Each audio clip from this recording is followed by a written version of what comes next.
வாழ்க வையகம், வாழ்க வையகம், வாழ்க வளமுடன். குரு வாழ்க, குருவை துணை. அனைவருக்கும் இனிய காலை வணக்கம். அறிமுகப்படுத்தி மிக்க நன்றி.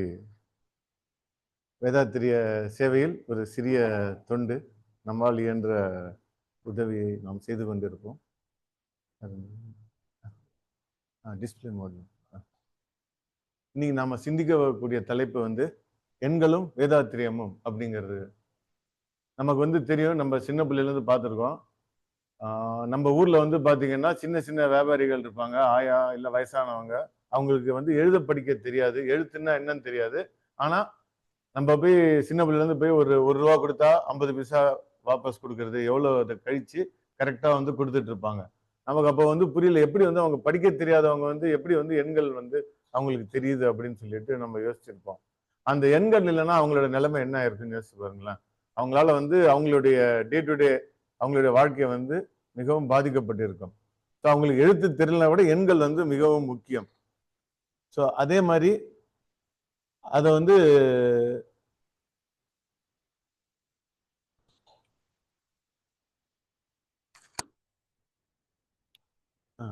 ஔவையார் என்ன சொல்றாங்கன்னா, எண்ணும் எழுத்தும் கண்ணெனத்தகும். எழுத்தும் எண்ணும் சொல்லல, எண்ணும் எழுத்தும் சொல்லியிருக்காங்க. ஸோ அப்ப நமக்கு புரியல. ஆனா இந்த படிக்காதவங்க, படிக்க தெரியாதவங்க எந்த அளவுக்கு அவங்க வாழ்வாதாரத்துக்கு எண்களை வைத்து அவங்களால முன்னேற முடியுது அப்படின்னு யோசிக்கும் போது, இவங்க சொன்னது அந்த எண்ணும் எழுத்தும் கண்ணெனத்தகும்ல எண் முக்கியமானது அப்படின்னு நம்ம யோசிக்கலாம். அதே மாதிரி குறள்ல எண்ணென்ப ஏழை, ஏனை எழுத்தென்ப இவ்விரண்டும் கண்ணென்ப வாழும் உயிருக்கு அப்படின்னு சொல்லியிருக்காரு. ஸோ அப்படின்னா எண்களும் எழுத்தும் உயிர் வாழ்க்கைக்கு அந்த அளவுக்கு அவசியமானதுன்னு அப்படின்னு சொல்லியிருக்காங்க. இந்த மாதிரி நிறைய பெரியவர்கள் எண்களை பற்றி சொல்லியிருக்காங்க. இப்ப எண்கள் மகரிஷி எண்களை எப்படி கையாண்டிருக்கிறார் அப்படின்னு சொல்லிட்டு நம்ம கொஞ்சம் சிந்திக்கலாம். மகரிஷி ஞான களஞ்சியத்துல கிட்டத்தட்ட 2000 கவிதைகள் எழுதியிருக்காங்க. அந்த கவிதைகளை பார்த்தா இந்த எண்கள் நிறைய இடத்துல யூஸ் பண்ணியிருக்காங்க. அதே மாதிரி மகரிஷியின் தத்துவங்கள்ல பார்த்தீங்கன்னா எண்கள் நிறைய யூஸ் பண்ணியிருக்காங்க. இப்போ கர்ம யோகம் பார்த்தீங்கன்னா பக்தி யோகம், ஞான யோகம், ராஜயோகம், அப்புறம் கர்ம யோகம். அந்த யோகத்திலேயே உயர்வானது கர்ம யோகம் அப்படின்னு சொல்லிட்டு மகரிஷி சொல்லியிருக்காங்க. இந்த கர்மயோக நெறிப்படி வாழணும்னா நமக்கு அந்த யோகங்கள் தெரிஞ்சா கர்மயோகப்படி வாழ்றது ரொம்ப ஈஸி. ஸோ அதுல மகரிஷி கர்மயோக நெறிகள் 10 நமக்காக கொடுத்துருக்காங்க. ஸோ இதுல இந்த 10ங்கிற எண்ணை யூஸ் பண்ணியிருக்காங்க. முதல்ல என்ன சொல்றாங்கன்னா, மாதா பிதா குரு அரசாங்கம் தெய்வம். நமக்கு சொல்லி கொடுத்தது மாதா பிதா குரு தெய்வம் தான் சொல்லி கொடுத்துருக்காங்க, நம்ம படிச்சதெல்லாம். ஆனா மகரிஷி இதுல அரசாங்கம் அப்படிங்கறத கடவுளுக்கு முன்னாடி சொல்றாங்க. அது எதுக்கு சொல்றாங்கன்னா, நம்ம எந்த இடத்துல வாழ்றோமோ அங்க உள்ள அரசாங்கத்தை பத்தி, அரசாங்கத்தை மதித்து வாழ்வேன் அப்படின்னு சொல்றோம். இது நம்ம ஊர்ல இருக்கிற வரைக்கும் நம்ம நிறைய பேர் அரசாங்கத்தை மதிக்கிறது இல்லை. ஏன்னா அங்க உள்ள சட்டத்திட்டங்கள் அவ்வளவு ஸ்ட்ரிக்டா ஃபாலோ பண்றது இல்லை. இதே இது நம்ம இங்க மிடில் ஈஸ்ட்ல வந்தோம்னா பாத்தீங்கன்னா, இந்த 4வது பாயிண்ட் நமக்கு ஈஸியா புரிஞ்சிச்சு. ஏன்னா இங்க எந்த அளவுக்கு சட்டத்திட்டம் ஸ்ட்ராங்கா இம்ப்ளிமெண்ட் பண்றாங்க. சட்டத்திட்டம் எல்லா ஊர்லயும் இருக்கு, ஆனா இங்க இம்ப்ளிமெண்டேஷன் எவ்வளவு ஸ்ட்ராங். அதனால இது இப்பதான் நமக்கு புரியுது. மகரிஷி இதுல 4வதா அரசாங்கத்தை எதுக்கு போட்டாங்க கடவுளுக்கு முன்னாடி அப்படின்ட்டு. அதுல 2வது நெறி என்ன சொல்றாருன்னா, இறைநிலை என்னுள் உள்ளது, எனது அறிவு நுட்பொருளாய் உள்ளது என உணர்கிறேன். ஸோ நமக்குள்ள இறைநிலையை உணர்ந்து விட்டால் நம்ம கர்மயோகப்படி வாழ முடியும் அப்படின்னு சொல்லிட்டு சொல்றாங்க. அது 3வது நெறி என்ன சொல்றாங்கன்னா, எண்ணம் சொல் செயல்களால் துன்பம் செய்யாது விழுப்போடு இருப்பேன். துன்பம் செய்யாது அடுத்தவருக்கும் சரி நமக்கும் சரி. இந்த 3 நாள் தான் நம்ம இந்த உலகத்தோட தொடர்பு கொள்கிறோம். அதனால நம்ம அடுத்தவர்களுக்கு துன்பம் செய்யாமல் விழுப்பு நிலையோடு இருப்பேன் அப்படின்னு சொல்றாங்க. அது 4வது நெறி 5ல் அளவு முறை: உணவு, உறக்கம், உழைப்பு, பாலுணர்வு, எண்ணம். இந்த 5ல் அளவு முறையை கடைபிடிப்பேன். அது 4வது. அதுக்கப்புறம் 5வது என்ன சொல்றாங்கன்னா, ஐவகை கடமைகள்: தனது சுற்றம், தனக்கு செய்ய வேண்டிய கடமை, தன்னுடைய குடும்பத்துக்கு செய்ய வேண்டிய கடமை, சுற்றத்துக்கு செய்ய வேண்டிய கடமை, அப்புறம் இந்த ஊர், உலகம். இந்த ஐவகை கடமைகளும் நாம் சரியாக ஆற்ற வேண்டும்.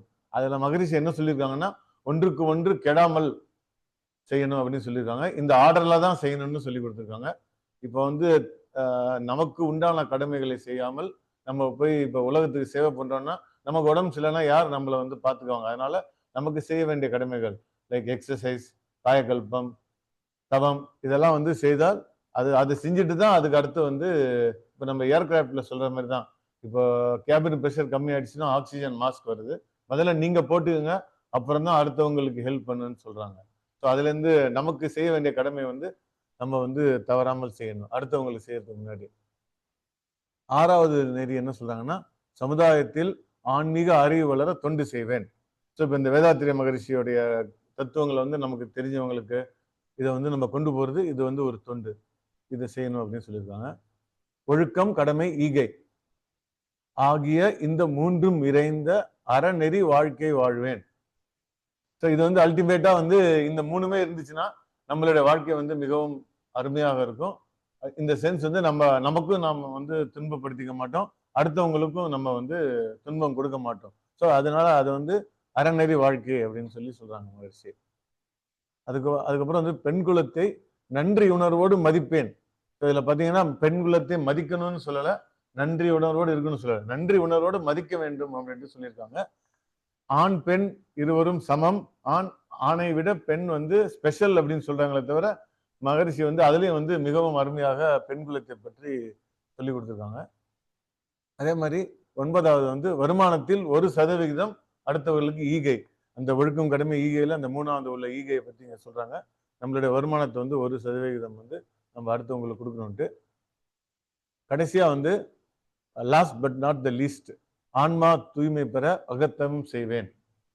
ஸோ இப்போ வந்து நமக்கு எல்லாருக்கும் தெரியும் அகத்தவம் வந்து எந்த அளவுக்கு இம்பார்ட்டன்ட்னு. நமக்கு வந்து நமக்கு தெரியுது. நம்ம நினைச்சது வந்து இப்போ நாளைக்கு காலைல 4 மணிக்கு எந்திரிக்கணும்னா ஏன் எந்திரிக்க முடியல அப்படிங்கிறதுக்கு நமக்கு வந்து அதுக்கு உண்டான காரணம் தெரியுது. ஆனா நம்மளால அதை வந்து ஓவர் கம் பண்ணி இம்ப்ளிமெண்ட் பண்ண முடியறது இல்லை on day to day basis. அதுக்கு வந்து இந்த அகத்தவம் வந்து எந்த அளவுக்கு இம்பார்ட்டன்ட், நம்மளுடைய வில் பவர் எப்படி இம்ப்ரூவ் ஆகுது. ஒன்ஸ் நம்ம அந்த ப்ராசஸ் கண்டினியூ பண்ணோம்னா, டெய்லி ரொட்டீனா தவம் தற்சோதனா மேற்கொண்டோம்னா நம்மளுடைய ஆன்மா தூய்மை பெறும். அதுதான் வந்து அல்டிமேட் கோல்.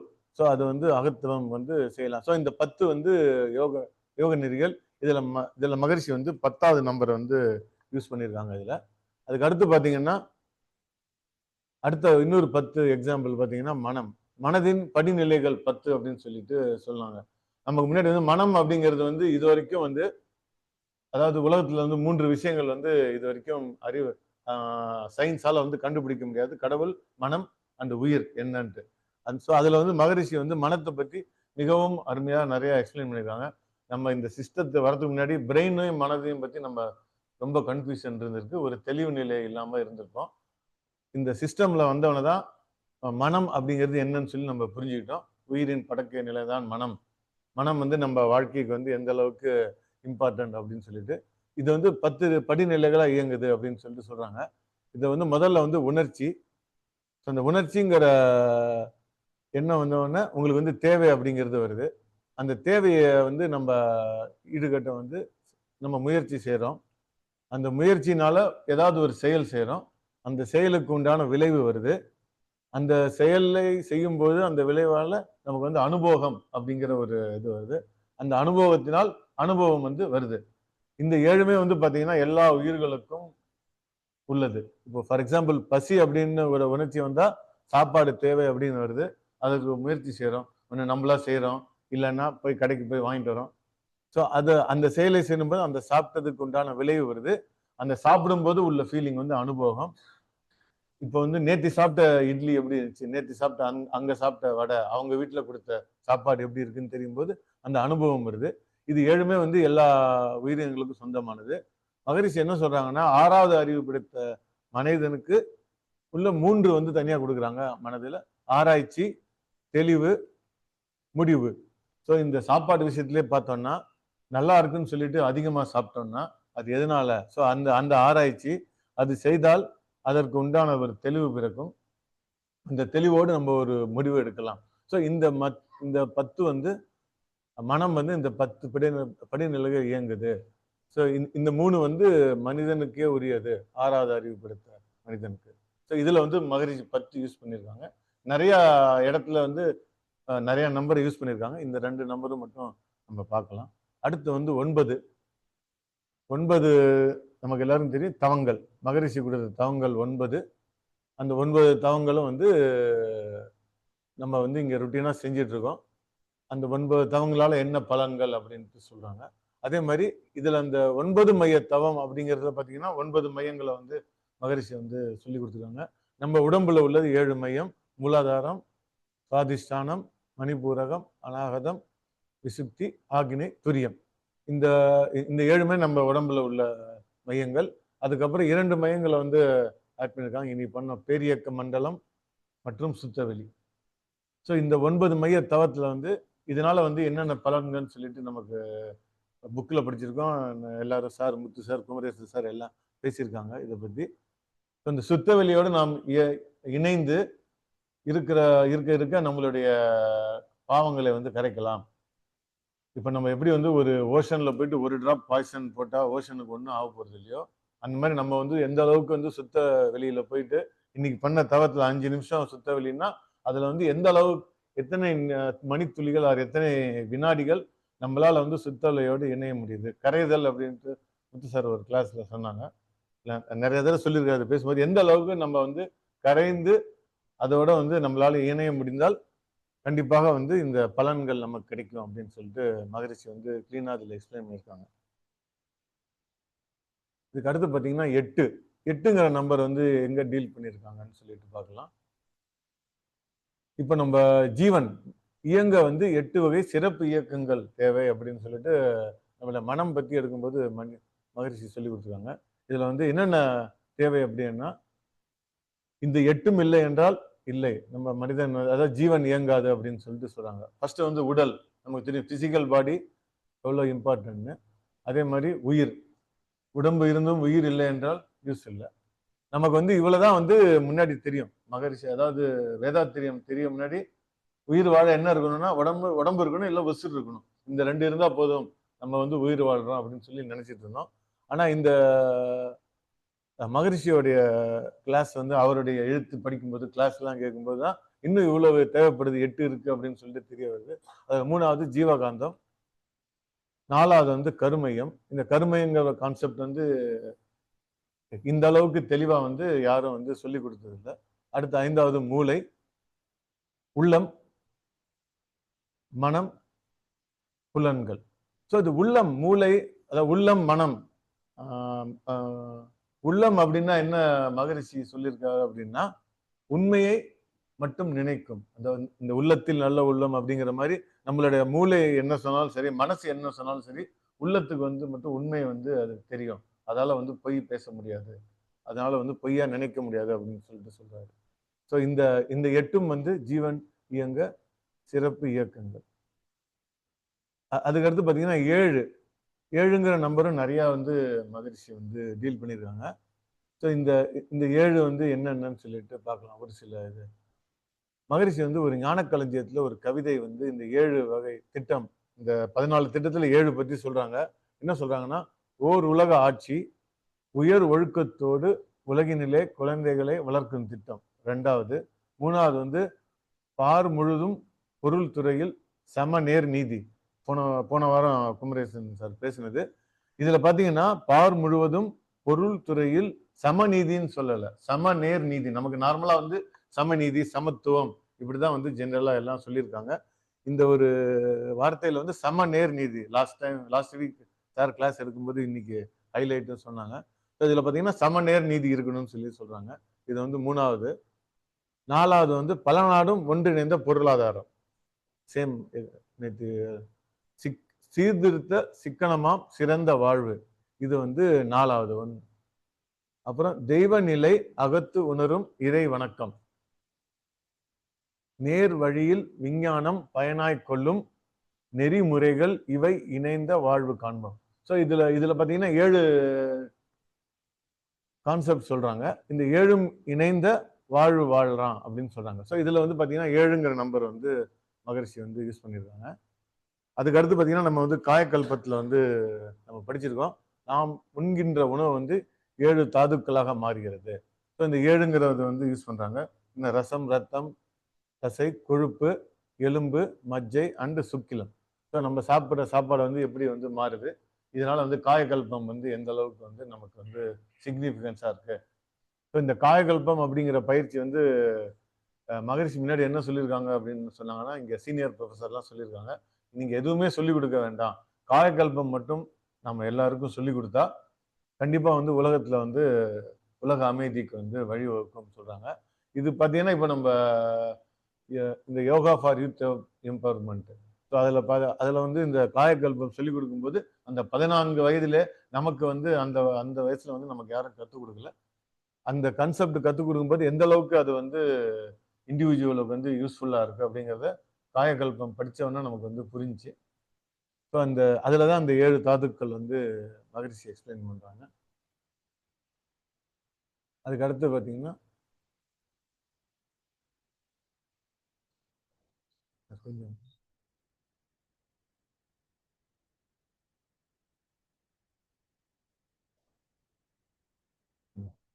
ஓகே.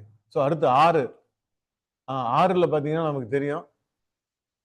அருகுண சீரமைப்பு அப்படிங்கிற டாபிக் வந்து மகரிஷி வந்து மிகவும் ரொம்ப சிக்னிஃபிகண்டா சொல்லியிருப்பாங்க. நம்மளுடைய இன்ட்ரோஸ்பெக்ஷன்ல அது ஒரு முக்கியமான ஒரு டாபிக்.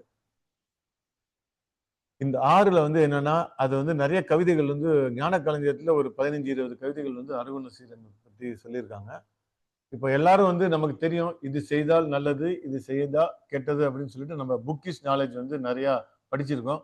ஆனா, மகரிஷி வந்து வெறும் ஆ எழுத்தறிவு, அதாவது புத்தக அறிவு மட்டும் இல்லாம, அத வந்து எப்படி வந்து இம்ப்ளிமெண்ட் பண்ணணும்?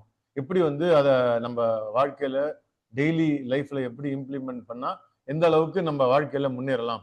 வெறும் இந்த புத்தக அறிவோடு இது செய்தால் இது நல்லதுப்பா அப்படின்னு சொல்லி நிறுத்தாம, அது எப்படி நம்ம வந்து இம்ப்ளிமெண்ட் பண்ண முடியும்? அதற்கு உண்டான சிம்பிளான வழிமுறைகள். அதாவது ரொம்ப கஷ்டப்படுத்தாம ஈஸியா பண்ணலாம் அப்படிங்கிற இதுல வந்து மகரிஷி வந்து அதனால தான் அவர நம்ம வந்து பாமர மக்களின் தத்துவ ஞானி அப்படின்னு சொல்றோம்.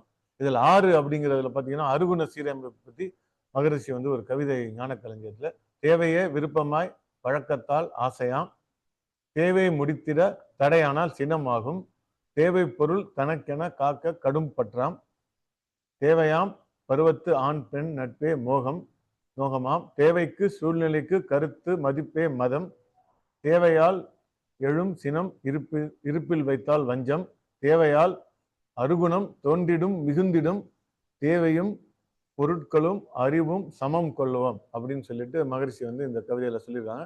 நிறைய கவிதை இருக்கு. இதுல வந்து அதுல ஒன் ஆஃப் த கவிதை இது. இதுல பாத்தீங்கன்னா, நான் என்ன அதாவது இந்த 6 குணங்கள் எப்படி இருக்கு, எதனால இருக்கு அப்படின்னு சொல்றாங்க. அதே மாதிரி இன்னொரு கவிதை வந்து என்ன சொல்றாங்கன்னா, அதாவது இந்த 6 குணம் இருக்கிற வரைக்கும் நம்ம என்னதான் வந்து இறைநிலை போய் வழிபட்டாலும் இறைநிலை நமக்கு வந்து கிட்டாது.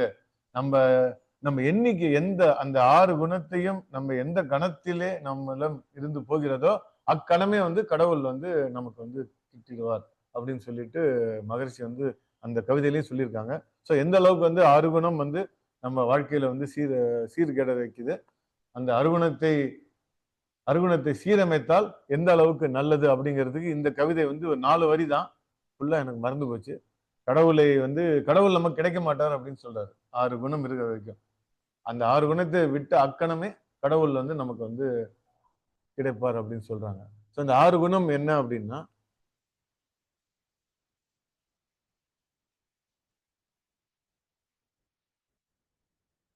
இந்த சீரமைப்புல பார்த்தீங்கன்னா, பேராசை, சினம், கடும்பற்று, முறையற்ற பால் கவர்ச்சி, உயர்வு, தாழ்வு, மனப்பான்மை, வஞ்சம். இந்த 6மே வந்து 6 கெட்ட குணங்கள். இந்த 6 கெட்ட குணங்கள் மட்டும் சீரமைக்கணும்னு சொல்றாங்க. அது எப்படி சீரமைக்கணும்? அதை என்னவாக சீரமைக்கணும்? அப்படின்னு சொல்லிக் குடுக்குறாங்க நமக்கு. அது என்ன சொல்றாங்க? பேராசையை நிறைமனமாக மாற்ற வேண்டும். சினத்தை பொறுமையாக மாற்ற வேண்டும். கடும்பற்றை ஈகையாக மாற்ற வேண்டும். முறையற்ற பால் கவர்ச்சியை கற்பு நெறியாக மாற்ற வேண்டும். இதுல பாத்தீங்கன்னா, கற்பு நெறிங்கிறது வந்து நம்மளுடைய சிறு வயசுல இருந்து பாத்தீங்கன்னா, நமக்கு வந்து நெறைய மிஸ்கன்செப்ஷன் வந்து இருந்திருக்கு. அதாவது வேதாத்திரி மகரிஷியுடைய இத படிக்கிறதுக்கு முன்னாடி. கற்பு நெறி வந்து ஒரு பாலருக்கு மட்டும் பொருந்தும். கற்பு நெறி வந்து கிடையாதுன்ட்டு. ஆனா கற்பு நெறி அப்படிங்கிறது வந்து மிகவும் சிம்பிளாக, அதாவது இந்த பசுமரத்து ஆணி போல் பதிய வைக்கணும்னா, மகரிஷி வந்து கற்பு நெறி பத்தி அந்த அளவுக்கு சிம்பிளா எக்ஸ்பிளைன் பண்ணியிருக்காங்க. இது வந்து இருபாலாருக்கும் சொந்தமானது. ஒழுக்கம் தான், அதாவது உயர்வான ஒழுக்கம் கற்பு அப்படின்னு சொல்றாங்க. அதே மாதிரி உயர்வு தாழ்வு மனப்பான்மை சமநோக்கா மாற்றலாம். வஞ்சத்தை மன்னிப்பாக மாற்ற வேண்டும். ஸோ இந்த 6 குணம் நம்மள்ட்ட இருக்கிறது வந்து கண்டிப்பாக இருக்கும். இது இல்லாத மனிதனே இல்லை. ஏன்னா நம்ம வந்தது வந்து நம்ம எங்கேருந்து வந்தோமோ அதுகிட்ட, அதாவது நம்மள்ட்ட உள்ள இருப்புல வந்து இந்த 6 குணங்களும் இருக்கிறது. அந்த 6 குணம் ஏன் வருதுன்னு சொல்றாங்க. தான் தனது அப்படிங்கிற அந்த இரண்டு பெற்றோர்களுக்கும் பிறந்த குழந்தைகள் தான் இந்த 6ம். ஸோ இந்த தான் தனதுங்கிறது வந்து நம்மள்ட்ட வந்து கண்டிப்பாக இருக்கு. Ego, I and mind. Maharishi சொல்ற மாதிரி மனிதன் மைனஸ் ஈகோ வந்து கடவுள் அப்படின்னு சொல்றாங்க. ஸோ நம்ம வந்து அந்த அளவுக்கு வந்து கடவுள் அந்த இறைநிலையை அடையாத வரைக்கும் அதை நம்ம எல்லாம் முயற்சி பண்ணிட்டு இருக்கோம். அது வரைக்கும் நம்மள்ட்ட இந்த 6 குணங்களும் கண்டிப்பாக இருக்கும். ஒரு ப்ரொபோர்ஷன்ல இருக்கலாம். எல்லாமே இருக்குன்னு சொல்ல முடியாது. ஒரு ப்ரொபோர்ஷன்ல ஒருத்தர் இருக்கு. இதை வந்து எந்த அளவுக்கு நம்ம வந்து மாற்றிக்கலாம் அப்படிங்கிறதுக்கு மகரிஷி வந்து மிகவும் சிறப்பான சிம்பிளான வழிமுறைகள் சொல்லி கொடுத்துருக்காங்க. அதே மாதிரி எண்ணம் எழ காரணம், இதுலயும் வந்து 6வது நம்பர் வந்து மகரிஷி வந்து யூஸ் பண்றாங்க. இது என்னன்னா நமக்கு எல்லாருக்கும் தேவை, பழக்கம், சூழ்நிலை, பிறர் மன தூண்டுதல், கருவமைப்பு, தெய்வீகம். இந்த 6 எண்ணங்களால வந்து இந்த 6 காரணங்களால் நமக்கு எண்ணம் எழும் அப்படின்னு சொல்றாங்க. இதை வந்து நம்ம இன்ட்ரோஸ்பெக்ஷன் டாபிக்ல வந்து ரொம்ப டீட்டெயிலா வந்து சொல்லி கொடுத்துருக்காங்க. இதுக்கு அடுத்து பாத்தீங்கன்னா 5 வந்து நிறைய இடத்துல வந்து மகரிஷி வந்து யூஸ் பண்ணியிருக்காங்க. அதுல வந்து இந்த பஞ்சமகா பாதகங்கள். ஸோ இந்த அருகுண சீரமைப்புல வந்து பாத்தீங்கன்னா இந்த தான் தனது அப்படிங்கிற இந்த 2 தாய் தந்தையரால் வந்த இந்த 6 குணங்கள், அந்த 6 குணங்கள் நம்மள்ட்ட வந்து மேலோங்கி இருந்தால் என்ன ஆகும்னா நம்ம வந்து இந்த பஞ்சமகா பாதகங்களை வந்து செய்வோம். பொய், களவு, சூது, கொலை, கற்பழிப்பு. இந்த 5மே வந்து பஞ்சமகா பாதகங்கள். ஸோ இந்த 6 குணங்கள் இருந்தா இந்த பஞ்சமகா பாதகங்கள் வரும்னு சொல்லிட்டு மகரிஷி வந்து அதை கிளீனா எக்ஸ்பிளைன் பண்றாங்க. அதுக்கு அடுத்து பாத்தீங்கன்னா 5ல் அளவு முறை வேண்டும். நம்ம ஏற்கனவே பார்த்தோம் கர்ம யோகத்துல அளவு வேணும், முறையும் வேணும்னு சொல்றாங்க. அதனால வந்து இந்த அளவு முறைங்கிற ஒரு டாபிக் பத்தி சாரும் பேசியிருக்காரு, முத்து சாரும் பேசியிருக்காங்க. இந்த அளவு முறை வந்து எப்படின்னு சொல்லிட்டு நமக்கு வந்து சரியா தெரியல. அந்த டாபிக் வந்து நம்ம திரும்ப கேட்டு பாருங்க. ஸோ அந்த லிமிட் அண்ட் மெத்தட் வந்து நமக்கு உண்டான ஒரு சில மிஸ்கான்செப்ஷன் வந்து அதில் வந்து ரொம்ப ஈஸியா கிளாரிஃபை பண்ணியிருக்காங்க.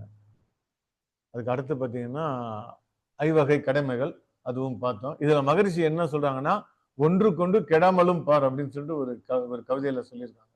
இப்ப கடமை செய்யணும், ஆனா ஒண்ணு செய்யும் போது அடுத்தது வந்து பாதிக்கப்படக்கூடாது. ஸோ இது வந்து நிறைய பேர் வந்து தப்பு பண்றாங்க. நம்ம வந்து அடுத்தவங்களுக்கு சேவை செய்யறது வந்து ரொம்ப முக்கியம்னு சொல்லிட்டு நம்மளுடைய செல்ஃபான ஹெல்த்தை வந்து நம்ம பார்த்துக்கிறது இல்லை. ஃபர்ஸ்ட் டைம் இதை வந்து பார்க்கும்போது கேட்கும்போது என்ன இது வந்து சுயநலம் மாதிரி இருக்கு, தான் அப்படிங்கிறத வந்து ஏன் வந்து முதல்ல நிலைநிறுத்திருக்காரு. ஏன்னா வந்து தான் தனது ஈகோ அப்படிங்கும்போது எதுக்கு வந்து செல்ஃபுக்கு வந்து கடமை செய்யணும் அப்படின்ட்டு யோசிச்சோம். ஆனா அதை வந்து இன்னும் கொஞ்சம் டீட்டெயிலா வந்து பார்க்கும்போது அது வந்து தப்பு இல்லை. அவங்க சொன்னதுக்கு உண்டான அர்த்தம் வந்து அப்பதான் வந்து இன்னும் தெளிவா புரிஞ்சுச்சு. அது வந்து ஐவகை கடமைகள்ல 5 யூஸ் பண்றாங்க. அதுக்கப்புறம் நமக்கு தெரியும் இந்த 9 தவத்துல பஞ்சேந்திரிய தவம். நம்ம பஞ்ச இந்திரியங்களையும் வச்சு கண், காது, மூக்கு, இதை வந்து பஞ்சேந்திரிய தவம் வந்து நம்மளும் இங்க ரெகுலரா பண்ணிட்டு இருக்கோம். அதுல வந்து 5ங்கிற எண்ணெய் வந்து யூஸ் பண்ணியிருக்காரு. அதே மாதிரி 5ல இன்னொன்னு பாத்தீங்கன்னா தவம் செய்தால் என்னென்ன 5 நமக்கு உண்டான அந்த வல்லமைகள் வருதுன்னு சொல்லிட்டு இந்த பர்ஸ்பிகாசிட்டி, நுண்மான் நுழைப்புறன், ஈர்ப்புத்திறன், ரிசப்டிவிட்டி, அதுக்கப்புறம் அடாப்டபிலிட்டி, அந்த சூழ்நிலைக்கு தகுந்த மாதிரி நம்மளை வந்து எப்படி வந்து சீரமைச்சுக்கிறோம். அதுக்கப்புறம் வந்து பெருந்தன்மை வருதுங்கிறாங்க, மேக்னானிமிட்டி. 5வது வந்து ஆக்கத்திறன், கிரியேட்டிவிட்டி. ஸோ நம்ம வாழ்க்கையில வந்து எல்லாம் வந்து பாத்தீங்கன்னா அதாவது எந்த அளவுக்கு வந்து பெரிய ஆர்டிஸ்ட்லாம் வந்து இல்லை, அதாவது ஒரு துறையில வந்து இருக்கிறவங்களுக்கு எப்படி அந்த கிரியேட்டிவிட்டி வருது அப்படின்னு சொன்னா அவங்க ஏதாவது ஒரு முறையில வந்து இந்த தவத்துக்கு உண்டான ஒரு ஈக்குவலண்டா அவங்க ஃபார் எக்ஸாம்பிள் ஒரு ஒரு சங்கீத வித்வான் பார்த்தீங்கன்னா சாதகம் பண்றாங்க கண்டினியூஸா. ஸோ அதுவும் வந்து ஒரு விதமான அவங்க செய்யற முயற்சி. ஸோ அதுக்கு ஈக்குவலண்டா நம்ம வந்து தவம் செய்தால் நமக்கு அந்த 5 பலன்களும் கிடைக்கும் அப்படின்னு சொல்லிட்டு மகரிஷி சொல்றாங்க. அதே மாதிரி 5ல இன்னொன்னு இது பார்த்தீங்கன்னா மனித வடிவம். முன்னாடி நம்ம பார்த்தோம். நமக்கு தெரிஞ்சது வந்து பருவுடல், அதாவது உடல் உயிர் தான் 2. அதுல மகரிஷி என்ன சொல்றாங்கன்னா பருவுடல், விந்துநாதம், உயிர் சக்தி, ஜீவகாந்தம் அண்ட் மனம், இந்த 5ம் இணைந்தது தான் வந்து மனித உருவம் அப்படின்னு சொல்லிட்டு சொல்றாங்க. ஸோ அதுலயும் வந்து 5 வந்து மகரிஷி யூஸ் பண்ணாங்க. அடுத்து வந்து நம்பர் 4. 4 பார்த்தீங்கன்னா, நம்ம வந்து இறையாற்றல்.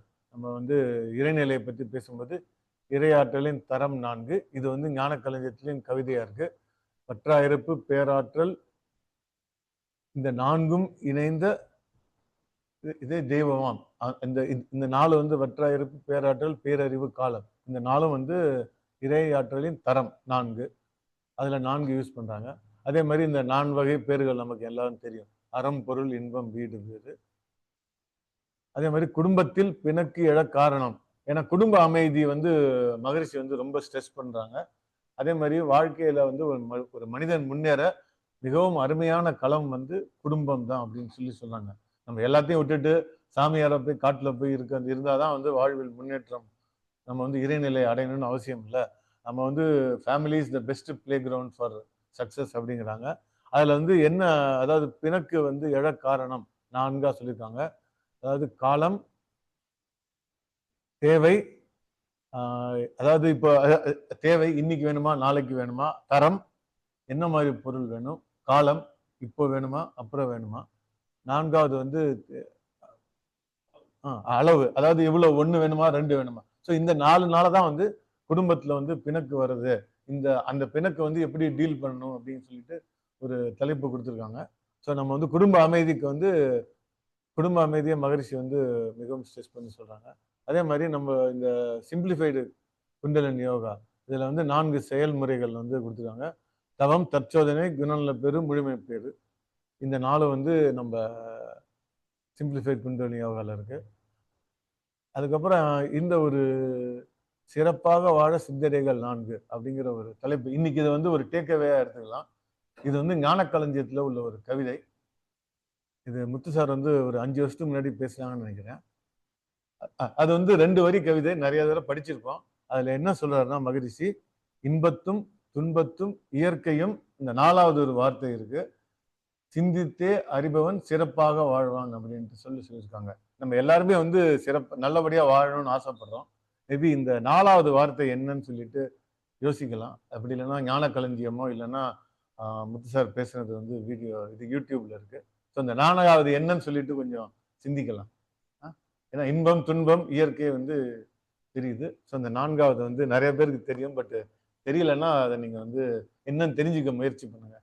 அடுத்த வாரம் வரும்போது வந்து ஷேர் பண்ணுங்க, கொஞ்சம் யூஸ்ஃபுல்லா இருக்கும். எல்லாரும் என்ன சொல்லுவாங்கன்னா, நம்ம வந்து இந்த சிந்தனை உரை வந்து இப்போ வந்து நமக்கு தெரிஞ்சதை வந்து அடுத்தவங்களுக்கு சொல்லணுங்கிறதுக்காக இல்லை. நம்ம இதை கேட்கும்போது சொல்றவங்களுக்கும் கேட்கறவங்களுக்கும் சரி, சொல்றவங்களுக்கும் சரி, அது ஒரு சிந்தனையை தூண்ட வேண்டும். அநேகமா இன்னைக்கு வந்து இதை நம்ம டேக்அவேயா எடுத்துக்கலாம். 4வது என்னன்னு சொல்லிட்டு.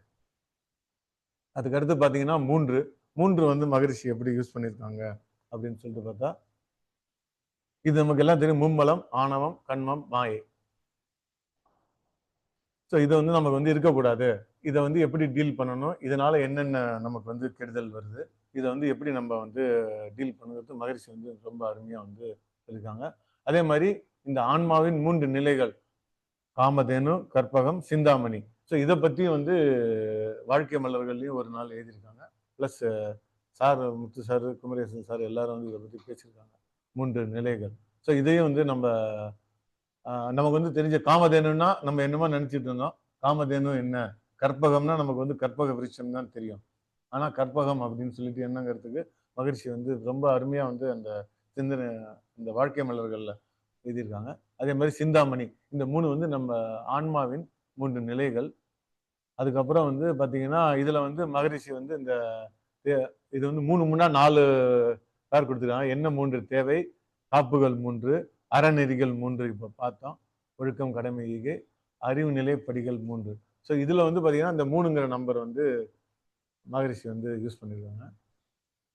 அடுத்து வந்து குடும்ப அமைதியிலையும் பாத்தீங்கன்னா எது வந்து 3 வேணும், எந்த 3 வந்து தேவையில்லை, அதாவது எது வந்து இருக்கக்கூடாது அப்படின்னு சொல்லிட்டு அந்த 3 வந்து மகரிஷி அதில் யூஸ் பண்ணியிருக்காங்க. அதே மாதிரி நம்மளுடைய பெனிஃபிட்ஸ், அதாவது சிம்பிளிஃபைட் குண்டலினி யோகா, மனவளக்கலையோட 3 வளர் நிலைகளும் 3 யூஸ் பண்ணியிருக்காங்க. அடுத்தது பார்த்தீங்கன்னா 2ங்கிற நம்பர் நமக்கு வந்து தெரியும். இந்த ஈகோ, தான் தனது. ஸோ இதுல வந்து கூடாத 2 வந்து மகரிஷி சொல்றாங்க. 2 பார்த்தீங்கன்னா 2 ஒழுக்க பண்பாடு. நம்ம எல்லாரும் வந்து டெய்லி இன்னைக்கு கூட தவத்துக்கு அப்புறம் நம்ம சொல்றோம். இந்த 2 ஒழுக்க பண்பாடு வந்து ரொம்ப சிம்பிளா வந்து நமக்கு வந்து குடுத்துட்டாங்க. எப்படி வந்து வாழ்க்கையை வாழணும். நான் எனது வாழ்நாளில் யாருடைய உடலுக்கும், மனதுக்கும் துன்பம் தரமாட்டேன். துன்பப்படும் உயிர்களுக்கு என்னால் இயன்ற உதவிகளை செய்வேன். ஸோ இது நம்ம வந்து டெய்லி நம்ம வந்து ஃபர்ஸ்ட் வந்து இந்த மெடிடேஷன் கத்துக்கிட்டு ஸ்டார்ட் பண்ணும்போது அதை நம்ம ஒரு சொல்றோம் அப்படிங்கிற ஒரு கடமையா சொல்ல ஆரம்பிச்சோம். ஸ்லோவா வந்து டெய்லி நம்ம ப்ராக்டிஸ் பண்ண இது நம்ம சொல்லும்போது அந்த நம்ம தவம் செஞ்சு நம்மளுடைய மன அலைச்சல்கள் கம்மியா இருக்கும்போது இது நம்மளுடைய நடுமனத்துல வந்து பதியுது. ஸ்லோவா வந்து இந்த 2 ஒழுக்க பண்பாடு படி நம்ம வாழ்றதுக்கு உண்டான முயற்சிகளை வந்து எடுத்துட்டு இருக்கோம். இது வந்து மகரிஷியோடைய கான்செப்ட் படி பார்த்தா 2 மேனேஜ்மெண்ட்ல கான்செப்ட் சொல்றோம். ஒன்னு வந்து டாப் டவுன் அப்ரோச். ஆர்டர் வருது மேலிருந்து இம்ப்ளிமெண்ட் பண்ணணும். மிலிட்டரி வைஸ் தப்பு செய்தால் தண்டனை கிடைக்கும். ஸோ அது வந்து ஒரு விதமான அப்ரோச். ஆனா மகரிஷி அடாப்ட் பண்றது வந்து 2வது அப்ரோச். அதாவது புரட்சி முறையில் திரட்சி. நான் வந்து அதாவது முதல்ல வந்து இண்டிவிஜுவல் திருந்தினா நம்மளுடைய குடும்பம், நம்மளுடைய சுற்றம் திருந்தும். ஸோ இது வந்து பாட்டம் அப் அப்ரோச். நம்ம நினைக்கலாம் bottom up approach will take long time. நான் திருந்திட்டேன், என்னுடைய பக்கத்து வீட்டுக்காரன் திருந்தாம குப்பையை போடுறான், அதனால நானும் போய் குப்பையை போட்டா நம்ம வந்து எந்த விதமான சிக்னிபிகன்ஸ் இல்லை. ஸோ அதை ஓவர் கம் பண்ணி பண்றதுக்கு தான் வந்து இந்த இந்த 2 ஒழுக்க பண்பாடு வந்து மிகவும் யூஸ்ஃபுல்லா இருக்கு. சரி, இதை நம்ம ஸ்லோவா வந்து இம்ப்ளிமெண்ட் பண்ணி we should try to achieve. ஏன்னா இப்போ வந்து தனி மனித அமைதி தான் வந்து உலக அமைதிக்கு தேவை. அதுவும் அவங்க சொன்ன மாதிரி 150 வருஷம் 200 வருஷம் ஆகும் உலக அமைதி வரத்துக்கு. அவ்வளோ ஈஸியா வராது. ஸோ ஃபர்ஸ்ட் நம்ம வந்து இந்த தனி மனித அமைதிக்காக பாடுபடலாம். இப்போ நம்ம இங்க இருக்கிற எல்லாரும் நம்ம சொல்லி நம்மளுடைய ஃப்ரெண்ட்ஸ் வந்து வந்து அவங்கெல்லாம் கேட்டுருக்காங்க. நிறைய பேருக்கு இந்த எக்ஸ்பீரியன்ஸ் இருக்கு. இப்போ நம்ம ஆஃபீஸ்லயே எல்லாம் பேசும்போது வேற ஏதாவது வரும்போது இது பார்த்தீங்கன்னா இது வந்து மார்க்கெட்டிங் பண்றதுக்காக நம்ம பேசுறது இல்லை. அவங்க ஏதாவது நம்மள்ட்ட உள்ள மாற்றத்தை தெரிஞ்சு நம்மள்ட்ட கேட்குறாங்க. இல்லை அவங்களுக்கு உள்ள ப்ராப்ளத்துக்காக நம்மள்ட்ட பேசும்போது sometimes some people get attracted. அப்படியாப்பா இந்த மாதிரி ஒன்று இருக்கா, okay let me come and try, என்ன இருக்குன்னு சொல்லிட்டு வந்து முயற்சி பண்றாங்க. முயற்சி பண்ணிட்டு பிடிச்சவங்க கண்டினியூ பண்றாங்க, பிடிக்காதவங்க அவங்களுக்கு பிடிப்படலைன்னா விட்டுடுறாங்க. ஸோ இந்த மாதிரி வந்து நம்மளால வந்து எந்த அளவுக்கு செய்ய முடியுது. இது வந்து மகரிஷியோட கான்செப்ட் வந்து உலக அமைதிக்கு வந்து நம்மளால என்ற ஒரு சிறிய உதவி. எந்த அளவுக்கு வந்து இதை நம்ம போய் சொன்னோம்னா இது என்ன வந்து மார்க்கெட்டிங் பண்றானா அப்படிங்கிற மாதிரி ஒரு வரும். பட் அது இல்லாமல் நம்ம ஒரு எக்ஸாம்பிளா இருக்க, நம்மளை பார்த்து நம்மளோட ரொம்ப நாள் பழகினவங்களுக்கு நம்மளை பற்றிய மாற்றங்கள் தெரியும். அதிகமாக வீட்டுக்காரவங்களுக்கு தெரியும், அது நம்ம வந்து அதிகமாக கேட்டுக்கிறது இல்லை. இருந்தாலும் வந்து அட்லீஸ்ட் ஆஃபீஸில் அப்படி கேட்கும்போது நமக்கு வந்து யூஸ்ஃபுல்லாக இருக்கும். இதுக்கு அடுத்து பார்த்தீங்கன்னா ஒன்று வந்து மகரிஷி, அது வந்து ஞானக்களஞ்சியம் கவிதை தான் அங்கே நம்ம வந்து எடுத்திருக்கோம். இது வந்து ஆன்ம நோக்கு அப்படிங்கிற இதில் வந்து ஒரு கவிதை கொடுத்துருக்காங்க. தன் முனைப்பால் தான் தனது எனும் கருத்தில் தன்னையே புலன் மயக்கால் எல்லை கட்டி தன்னையே துன்பத்துள் சிக்க வைத்து தவிக்குங்கால் கடை தேர எண்ணும் போது. இது நம்ம எல்லாரும் வந்து இதுலதான் வந்து இதை சுத்திட்டு தான் இருக்கோம் மோஸ்ட் ஆஃப் அஸ். தன்முனைப்புக்கு ஆதியாய் அமர்ந்த உண்மை தழைத்தோங்கி எழும் போக்கே ஆன்ம நோக்கமாம். தன் முனைப்பு தனிந்து மெய்யுணர்வாய் மாற தவம் ஒன்றே வழி அதற்கு அரணுமாம். இதுல வந்து ஒன்றுங்கிறதுக்காக யூஸ் பண்ண. இதுல பாத்தீங்கன்னா இந்த எல்லாத்துக்கும் காரணம் வந்து ஒண்ணுதான், தன்முனைப்பு. ஸோ இதெல்லாம் வந்து இப்போ தான் தனது எனும் கருத்தில் தன்னையே புலன் மயக்கால் எல்லை கட்டி. ஸோ நம்ம வந்து இந்த புலன்களால தான் வந்து இந்த உயிர்களோட இந்த உலகத்தோட தொடர்பு கொள்கிறோம். ஆனா நம்ம அதுக்குள்ளேயே வந்து சிக்கிட்டு இருக்கோம். அப்படி இருக்கும்போது ஆதியாய் அமர்ந்த உண்மை தழைத்தோங்கி எழும்போக்கே ஆன்ம நோக்கம். ஸோ இந்த ஸ்பிரிச்சுவாலிட்டி வந்து என்ன அப்படின்னு சொல்லிட்டு சொல்றாங்க. தன்முனைப்பு தனிந்து மெய்யுணர்வாய் மாற தவம் ஒன்றே வழி அதற்கு அரணுமாம் அப்படிங்கிற. இதுல வந்து இந்த ஒன்றுங்கிறத வந்து மகரிஷி யூஸ் பண்றாங்க. அதே மாதிரி இன்னொரு கவிதை இருக்கு, அது மிஸ் பண்ணிட்டேன். அதுலயும் வந்து பாத்தீங்கன்னா இந்த தன்முனைப்பு ஒன்றுதான் ப்ராப்ளம் வருது அப்படின்னு சொல்லி அதுலயும் வந்து அந்த ஒன்றுங்கிற நம்பர் வந்து மகரிஷி வந்து யூஸ் பண்ணியிருக்காரு. அதே மாதிரி ஒன்று பாத்தீங்கன்னா இறைநிலை ஒன்றுதான் அப்படிங்கிற இதை வந்து மகரிஷி அதுவும் வந்து கவிதையில சொல்லியிருக்காங்க. 1955 இன்றிலிருந்து ஒரு 70 வருடங்களுக்கு முன்னாடி உள்ள மகரிஷியோட கவிதை. கடவுள் யார் என ஆராயும் அறிவு கொண்டு கருத்துடனே ஆராயும் அன்பே அன்பா கேளாய். சோ நமக்கு சொல்றாரு கடவுள் ஒன்றே பூரணமாம். கடவுள் ஒன்றும் சொல்றாரு, பூரணத்தையும் இதுல வந்து இணைச்சிட்டாரு. ஒன்று சொல்றாரு, ஜீரோவும் இதுல கொண்டு வந்துட்டாரு. ஓமையே இல்லை, கருத்து ஒடுங்கி கருத்து கருத்தறிந்த நிலையில் மௌனம், கடவுள் அணு ஒளி ஒளி இறுக்கம் இவையாக உள்ளான். சோ இந்த 5 பூதங்கள் இருக்கு. கண்டிலெல்லாம் அவனை எங்கும் இயற்கையாக, கடவுளே அணு அண்ட பிண்டமானான், கருத்தானான் அந்நிலையே நீயும் நானும். சோ இப்போ வந்து கடவுளும் நம்மளும் ஒண்ணு. அதனால இதுல வந்து மகரிஷி வந்து ஒன்றுங்கிற நம்பர் வந்து இதுல யூஸ் பண்றாங்க. அதே மாதிரி எக்ஸாம்பிள், அதாவது இறைநிலை ஒன்றுதான் அப்படிங்கிறதுக்கு நம்ம இதை வந்து யூஸ் பண்ணிக்கலாம். கடைசியா பார்த்தா பூஜ்ஜியம். பூஜ்ஜியம்ங்கிறது வந்து நம்ம எல்லாரும் வந்து நிறைய இது வந்து பாத்தீங்கன்னா இந்த இறைவணக்க பாடல்கள்ல பூஜ்ஜியமானார், பூஜ்ஜியர் அப்படின்னு சொல்லி நிறைய வந்திருக்கு. நமக்கு வந்து பூஜ்ஜியம்னா ஜீரோ, ஜீரோவுக்கு வந்து மதிப்பு இருக்கு. முன்னாடி போட்டா ஜீரோ, ஒண்ணுக்கு முன்னாடி ஜீரோ போட்டா வேல்யூ இல்லை, ஒண்ணுக்கு பின்னாடி ஜீரோ போட்டா வேல்யூ 10 ஆயிடுது அப்படிங்கிற வந்து நமக்கு வந்து படிக்கும்போது ஓரளவுக்கு வந்து தெரிஞ்சிருக்கு. ஆனா அந்த பூஜ்ஜியம் அப்படிங்கிறதுக்கு என்னன்னா, அதுக்கும் ஒரு 4 வரி கவிதை வந்து ஞானக்கலைஞர் சொல்லியிருக்காரு. பூஜ்ஜியத்தை போல் நிறைவாய் பொருத்தமுள்ள சிறப்புடையோர் பூஜ்ஜியர் எனப்படுவர், புனித நிலை குருநாதர். ஸோ இதுவும் வந்து பாத்தீங்கன்னா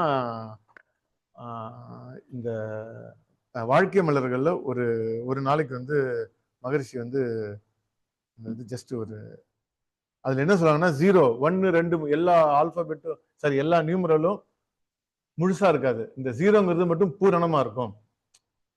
அதனால 0 வந்து சிக்னிபிகன்ஸ் அப்படின்னு சொல்றாரு.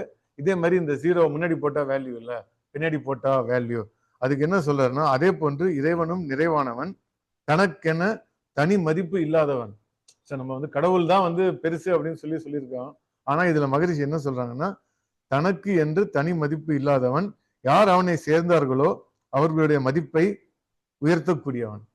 சோ அந்த அளவுக்கு வந்து யார் அவனை அலட்சியம் செய்து ஒதுங்கி இருக்கார்களோ அவர்கள் 10ல் 1ஆக ஆறிவிடுவார்கள். சோ இப்போ வந்து அவங்கள, அதாவது அவனை அறிந்தால் நீ சிறியோன் பெரியோன்கிற கான்செப்ட் வந்து நம்ம வந்து கடவுள் நமக்கு தெரியலன்னா 0 முன்னாடி வந்துடுது. சோ 1 தான். சோ கடவுளை அறிந்தால் வந்து 1 வந்து 10 ஆயிடுது. 1ல் 10ஆக ஆடி விடுவார்கள். இறை மதிப்பை, அதாவது இறைநிலையை மதிப்பவர்கள் அந்த இறைநிலை அளவுக்கு உயர்வார்கள். இறைநிலை உணர்ந்து அதை மதிப்பவர்களே பூஜ்யம் என்பார்கள். ஸோ இதுல வந்து பாத்தீங்கன்னா இந்த புனித நிலை குருநாதர். ஸோ இதுல வந்து இந்த இந்த பூஜ்யத்தை உணர்ந்த குருநாதர் வந்து நம்மளுடைய வேதாத்திரி மகரிஷி. அதனால அதுல வந்து மகரிஷி வந்து அவருடைய குருநாதரை வந்து இதுல மென்ஷன் பண்ணியிருக்காங்க. இப்போ நமக்கு வந்து அவர் தான் நமக்கு குருநாதர். ஸோ இந்த பூஜ்யத்தை போல நிறைவாய் நமக்கு எல்லா சிறப்பும், எல்லா நம்மளுடைய வாழ்க்கை கல்விக்கு இந்த அளவுக்கு வந்து சிந்தனைகளை வழங்கி நம்மளை உயர்த்துறது வந்து எந்த அளவுக்கு முயற்சி பண்ண குருநாதரை போற்றி அவருடைய பிரின்சிபல்ஸ் எல்லாம் நம்ம ஃபாலோ பண்ணிட்டு டெய்லி லைஃப்ல வந்து எந்த அளவுக்கு நம்மளால முடியுமோ அதை செய்து நாம் வந்து நம்மளுடைய பிறப்பின் நோக்கமான இறைநிலையை அடையறதுக்கு மகரிஷியுடைய தத்துவங்கள் வந்து உதவி பெறட்டும். இந்த வாய்ப்புக்கு நன்றி. வாழ்க வளமுடன். வணக்கம்.